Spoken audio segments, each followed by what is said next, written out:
Shalom, perkenalkan nama saya Nino Triseo, NIM 01-2019-0430, kelas L semester 6. Di sini saya membuat video mengajar ini untuk memenuhi tugas akhir semester mata kuliah micro teaching. Selamat menyaksikan. Selamat sore anak-anak. Sore Ibu. Apa kabar semuanya? Baik Ibu.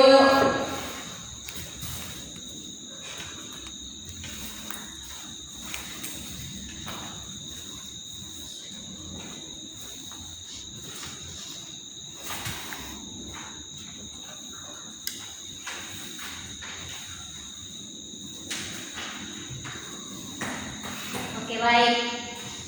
Jadi sebelum kita mulai dengan pembelajaran kita hari ini, Ibu minta salah satu membimbing kita dalam doa.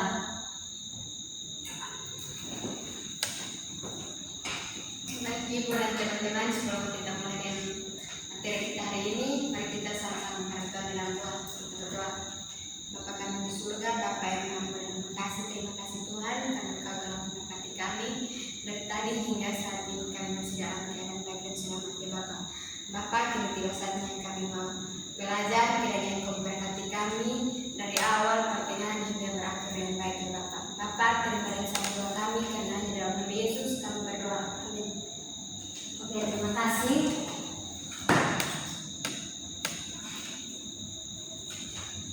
Jadi sebelum kita masuk dalam materi kita, Ibu absen dulu ya. Ya Ibu. Mariani Rosawi, Ibu Yomsena Benu, Hadir Ibu. Yolanda Malva, Hadir Ibu. Nerdion Cendanunanu, Ada Ibu. Yance Anabe. Hadir Ibu. Baik, semua hadir ya. Hadir Ibu.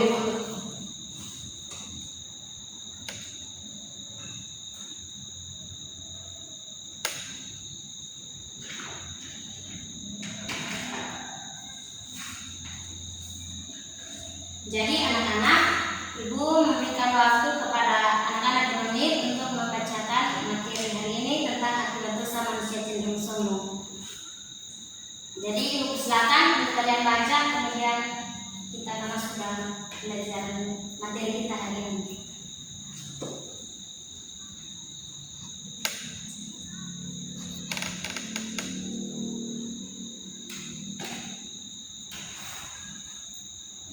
Oke, kalian sudah baca semuanya? Sudah Ibu. Oke, jadi materi kita hari ini tentang akibat dosa manusia cenderung sombong. Nah, dosa adalah perilaku atau tindakan yang tidak menyatakan hati Tuhan atau yang tidak menyenangkan hati Tuhan.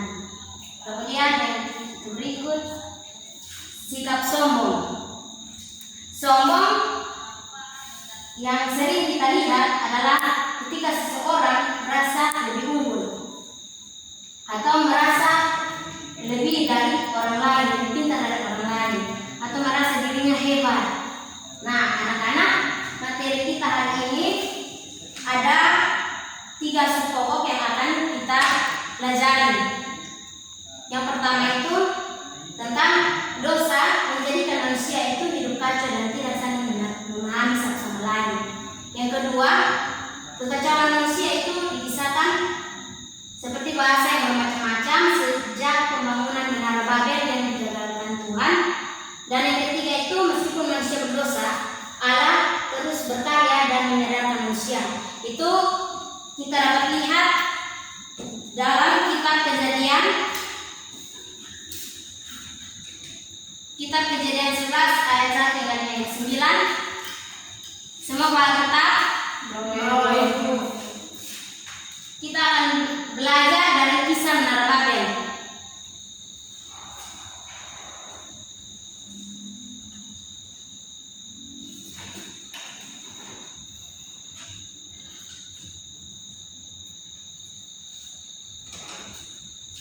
Nah, anak-anak,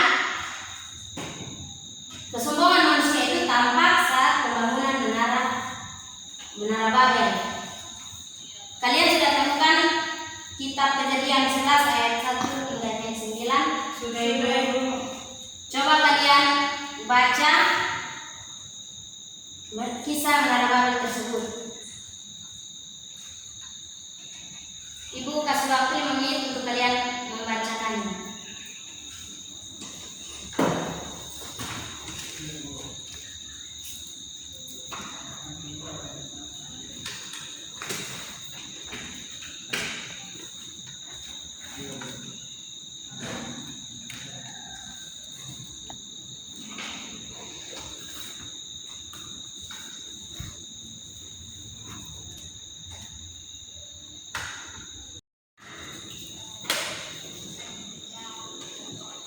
Tuhan menghukum manusia dengan air bah pada saat itu karena ulah manusia sendiri atau kejahatan manusia sendiri. Nah, kejahatan apa saja yang ada pada saat itu ketika sebelum Tuhan menghukum orang-orang pada zamannya Nuh? Mencuri, membunuh, bersinah. Oke, baik sekali. Tepuk tangan.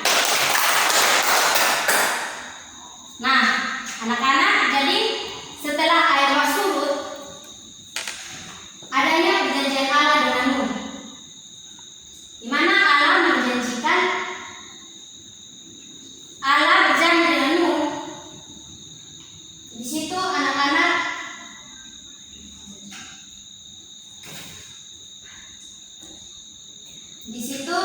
Allah berjanji dengan Nuh untuk beranak cucu dan bertambah banyak serta penuhilah bumi. Jadi anak-anak, keturunan Nuh itu makin bertambah banyak. Oleh karena itu anak-anak, setelah air bah, malah ada orang-orang yang tidak mematuhi akan perintah Allah. Beberapa dari mereka itu tidak percaya akan rencana Allah. Sehingga kita lihat dari kisah menara Babel yang tadi anak-anak sudah baca, di situ beberapa dari mereka tidak percaya akan rencana Allah dan mereka tidak percaya akan setiap apa yang Allah kerjakan dalam kehidupan mereka. Sehingga kita lihat ayat yang keempat di situ, mereka tanpa bertanya kepada Allah, mereka sudah mulai untuk berkata satu sama yang lain. Di situ mereka berkata bahwa mari kita dirikan sebuah kota dan sebuah menara. Nah anak-anak,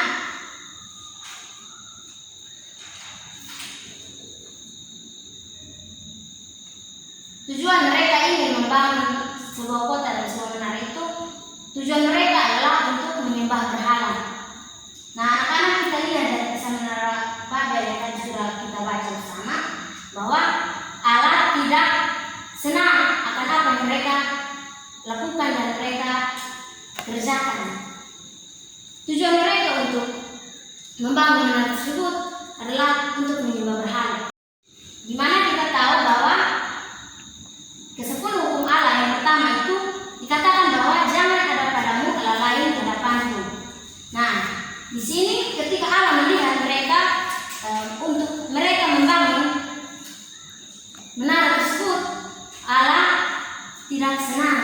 Sehingga kita dapat lihat lagi dalam bacaan firman yang tadi kita baca, di situ dikatakan bahwa ketika Allah melihat mereka mengerjakan menara tersebut, turunlah Allah untuk melihat apa yang mereka kerjakan. Nah anak-anak, ketika Tuhan turun langsung untuk melihat apa yang mereka kerjakan, di situ ada rencana Tuhan untuk membuat mereka untuk sadar bahwa apa yang mereka lakukan dan mereka kerjakan itu tidak menyukakan hati Tuhan, atau Tuhan tidak senang dengan apa yang mereka kerjakan. Dari situ anak-anak, Allah mulai membuat bahasa mereka itu bermacam-macam atau mengacaukan bahasa mereka. Awalnya itu bahasa mereka itu satu dan logat mereka itu satu. Contohnya kita di NTT. Kita di NTT ini banyak sekali budaya. Ada Alor, Timor, Rote, Sabu dan lain sebagainya. Nah, kita disatukan dengan bahasa Indonesia. Tetapi ketika dari Timor berbicara kepada orang Alor misalnya, dengan orang Timor menggunakan bahasa Timor kepada orang Alor, tentunya orang Alor tidak mengerti dengan apa yang orang Timor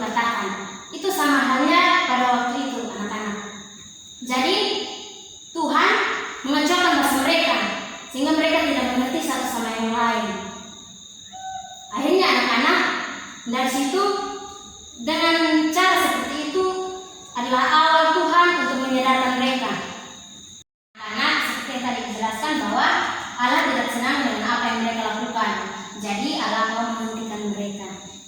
Jadi anak-anak, kita sebagai orang yang percaya kepada Tuhan, kita selalu andalkan Tuhan dalam kehidupan kita. Jangan andalkan kekuatan kita sendiri atau kita merasa diri kita lebih hebat dari orang lain dan merasa bahwa kita lebih dari segalanya.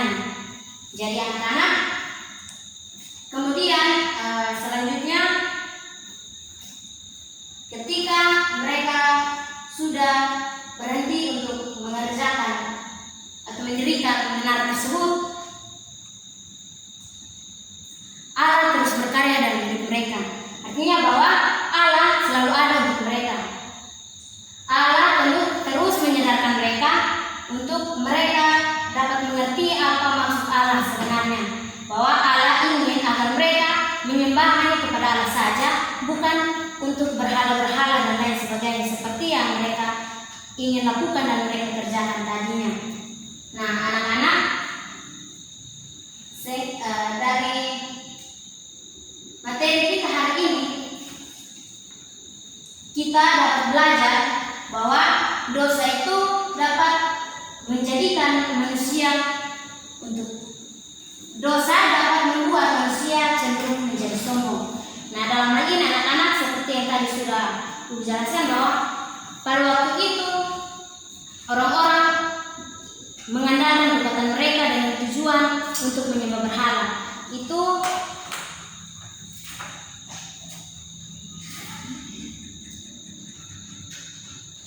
kita dapat belajar bahwa kita tidak tahu apa yang kita buat itu menyukakan hati Tuhan atau tidak. Kemudian kita contohnya kita melakukan dosa tetapi kita tidak tahu apakah itu baik atau tidak. Namun kita terus melakukannya, tetapi Tuhan terus berkarya dalam kehidupan kita dengan cara Tuhan sendiri. Tuhan mau menyadarkan kita untuk kembali ke jalan yang benar atau mengikuti kehendak Tuhan.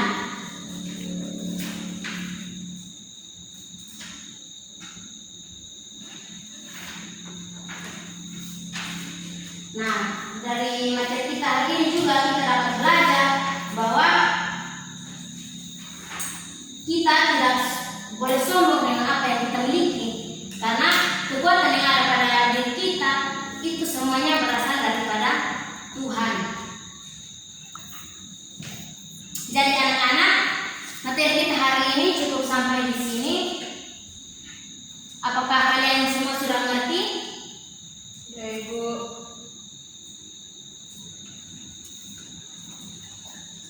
Semua sudah mengerti ya? Sudah, Ibu. Jadi Ibu minta perwakilan satu orang atau dua orang untuk menyebutkan materi kita hari ini mengenai akibat dosa manusia cenderung sombong yang telah kita teladani dari kitab Kejadian 11 ayat 1 hingga ayat 9 mengenai kisah Menara Babel. Saya, Ibu. Oke, silakan. Jadi dari yang kami belajar hari ini itu tentang bagaimana kami tidak boleh mengandalkan kehebatan kami, tidak boleh merasa hebat, supaya Tuhan juga tidak menghukum kita jika kita selalu mengandalkan kehebatan kita dan mengandalkan diri kita sendiri, tetapi kita bersandar dan berserah kepada Tuhan. Oke, baik, bagus sekali, tepuk tangan. Ada yang lain lagi? Oke, jadi baik, seperti yang tadi sudah dikatakan oleh Yolanda bahwa kita sebagai manusia kita tidak boleh sombong.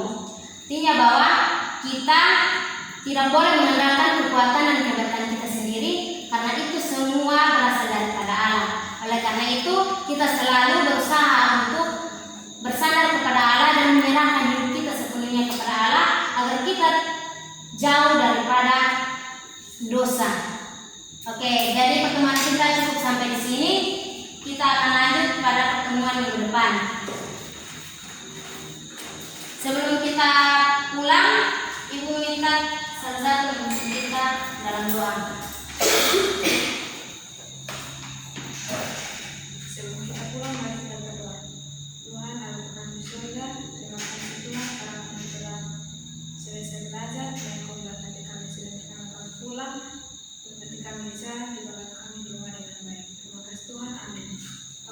kasih. Shalom. Shalom.